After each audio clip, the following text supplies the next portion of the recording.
আমি আপনার এই স্ক্রিপ্টটা করতে গিয়ে যেরকম মনে হলো যে আমি বলছি বাংলা, প্রকৃত বাংলা বলছি, কিন্তু আমি কিন্তু গন্ধ পাচ্ছি। আমার চোখের সামনে আম গাছ নেই, আমার সামনে অন্য গাছ, আমার সামনে একটা অন্য অন্য একটা কোয়ার্টার, অন্য একটা কাঁচের জানলা যেখান থেকে আমি দেখতে পাচ্ছি।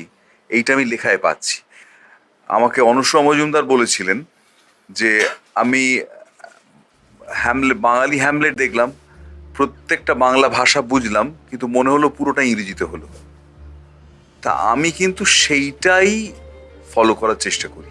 আমার করতে ভালো লাগে, রাদার আমার কষ্ট হয় না, আমার ওটা চ্যালেঞ্জ মনে হয় যে তখন যে কোন সফিস্টিকেশন, কোন রকম উচ্চারণ বাংলারই মধ্যেই আছে, সেই ফোনেটিক্সের মধ্যে আছে, যে শব্দটা বললে ওটা ওই পাশ্চাত্যের কাছাকাছি যায়। স্ট্রিং ইনস্ট্রুমেন্ট না, স্ট্যাকাটো। ফলে ওইটা করার ক্ষেত্রে আমার খুব মজাও লাগে, এবং আমি সবসময় চেষ্টা করি যে সেটা বাঙালি হয়েও যেন আমি তো বাংলাটাই বলবো, সেই প্রকৃত উচ্চারণটাই করব, রিফলাটা দেবই, কিন্তু সেটা যেন হয়। এবং সেটা করতে আমার ভীষণ ভালো লেগেছে, কারণ সেটা আবার স্ক্রিপ্টকেও সেই জায়গাটা দিতে হয়, সেটা আমার অসম্ভব স্ক্রিপ্ট সেটা দিয়েছে। তার ফলে আমার সামনে যেহেতু পরিবেশটা প্রয়োগ হয়েছে, আমার খুব চ্যালেঞ্জিং লেগেছে।